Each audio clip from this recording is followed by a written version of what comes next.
As we are heading into the future months here, Spyral is this deck that many players are going to be looking towards with the release of Magician's Souls. Many players are going to realize that this deck is a very good rogue pick to counter the ever so stressful metagame. And there are going to be many, many ways to build this deck. The first build that we're going to be looking at on this channel, this was something that Lundrity put together kind of as a fun little side project to mess around with and to test out possible variants with this deck. We do have another build at some point that I'll showcase. We get some likes on this video, and I'll see what I can do about getting that out. Now remember, this is for TCG, OCG. It is the combined card pool. You'll be able to adjust things like that, but your generalized combo is still going to be pretty much the same whatever you're doing. Setting up the tri-gate board with Sleeper for the negates, and you're just kind of playing through everything that your opponent's doing.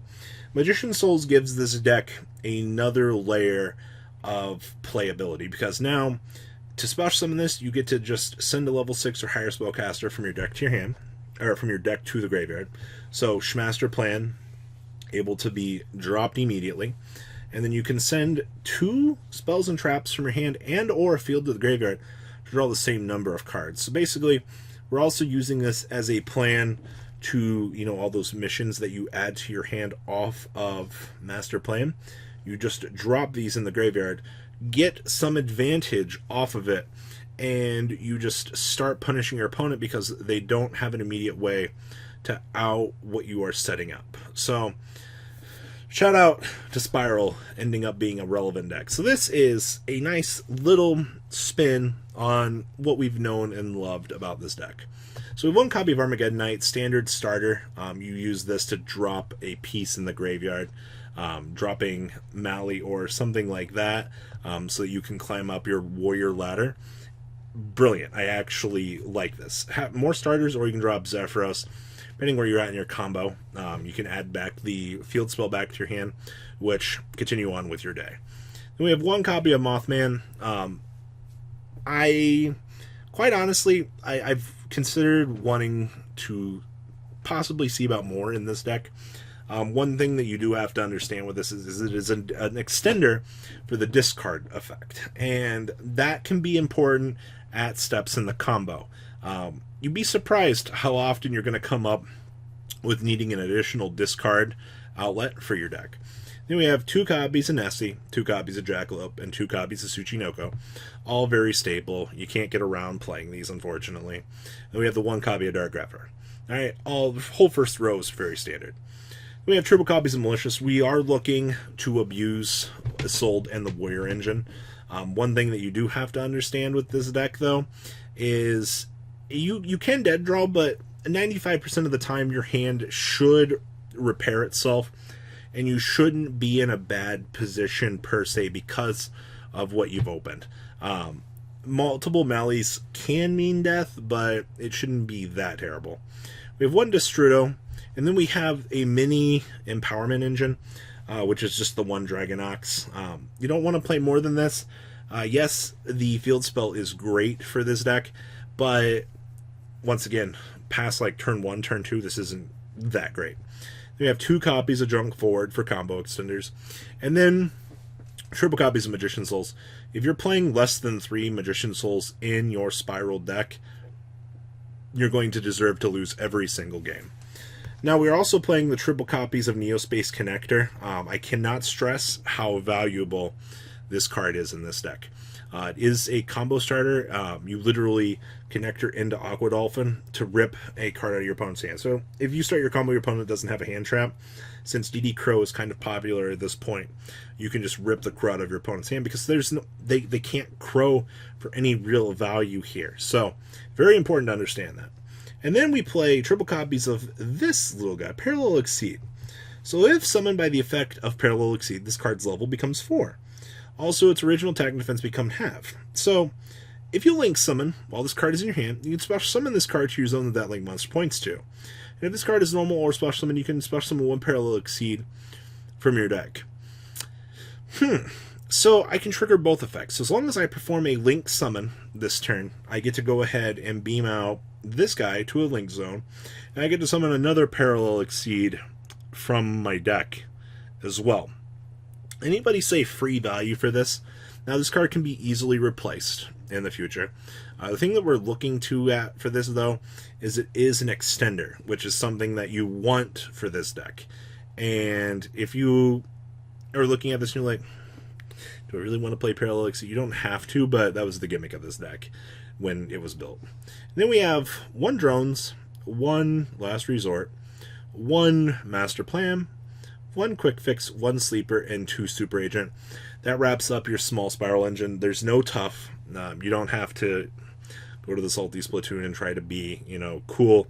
You don't have to. Then we play 1 Card Destruction. It's an Ash target. It does allow you to drop your missions that are dead from your hand to the graveyard. This card basically is aimed to fix the problems that your deck just decides to give you. We have triple copies of DDR. Beautiful extender. Maximizing on numbers of this, a few people might be a little bit sketch on, I understand, but it is an extender for the deck, and getting that revive off at key points, being able to, if you have to bad spend your quick fix, you're not going to have a problem with full reviving. And we have 1 Phoenix Blade.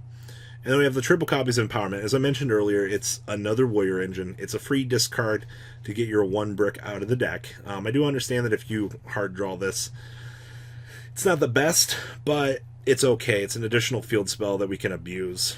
It's pretty alright. We have 1 Foolish Burial, 1 Living Fossil, 1 Monster Reborn, 1 Moon Mirror Shield, 1 for 1. Then we have 1 Rhoda and 2 copies of Big Red. I know a few people are like, oh, double Big Red? Like, you're playing 60 cards. Having additional things to search is not a bad thing. Players, I think, need to understand that when you're looking at a deck like this. The resources, just if you hard draw 1, you have 1 to search. You can get that continuous flow. If not, it's a discard fodder. Then we have the 1 Assault, which is very standard. 1 Resort, and then we have the 1 Set Rotation. Set Rotation is actually quite genius with this deck. You have the plenty of empowerments to be able to toggle out. You have, your field spell, Last Resort, to set up for a combo. This card literally gets you whatever you want, and it clears another field spell out of your deck. Literally, you have access to every field spell that you need in this deck, and for free. Then we have 1 Terraforming, triple copies of Rescue. I know few people are fond of dual Rescue. 2 is not that great. You now have all the multiple resources in the world to filter for them with Magician Souls, so I don't know why you're not maximizing on your numbers. Then we have triple copies of Shade Brigadine. This also acts as another Warrior starter, so that you can assault before you start missioning. And then the extra deck here, Trigate, probably the best card in this deck. Setting up the Trigate luck on the opponent puts you in a very good position, and your opponent's going to have to make bad decisions to out this. Then we have 1 Saruja, 1 Double Helix, 1 Link Karibo, 1 Unicorn and 1 Phoenix, and 1 Griffin. Now, one thing he was bringing up to me about this, with the Griffin and going for Griffin instead of Imperial Order, you go for the anti-spell in this deck because you want to make sure that Imperial Order doesn't lock you out. And I actually do very much agree with that statement. Preventing yourself from playing the game because you grab the Imperial Order, anti-spell fragments literally just grabs you the turn that you need, because you literally should have Sleepy Boy sit up on the field for that game-winning position. So yeah, Griffin is a very good card, but for what you're grabbing is really what is best for the deck. Then, of course, we have 1 Cerberus, 1 Isolde, 1 Curious, 1 Barricade Warblocker, another discard outlet, by the way. That's why this card's good. 1 Appaloosa, 1 Princess Sprite, 1 Dewgrass the Timeless. This card is actually insane in this deck. Getting to literally just skip your next main phase to special summon 1 monster from your graveyard, free extender for no reason, for 2 4s, by the way. Then we have 1 Power Tool Dragon, just to get off the DDR if need be. And then side deck here we have 2 Pankratops, triple Dark Ruler No More, triple Forbidden Chalice, triple Lightning Storm, 1 Anti-Spell Fragrance, and triple copies of Red Reboot, wrapping up Lund's 60-card hodgepodge of fun for everybody. So this is still very experimental. It can be a blueprint for you for the future, for those that like to experiment. But what do you guys think? please leave a comment down below. Tell me what you guys think about this list. And, well, thanks, Lundrity, for sharing this. All right, guys, I'm out. Peace.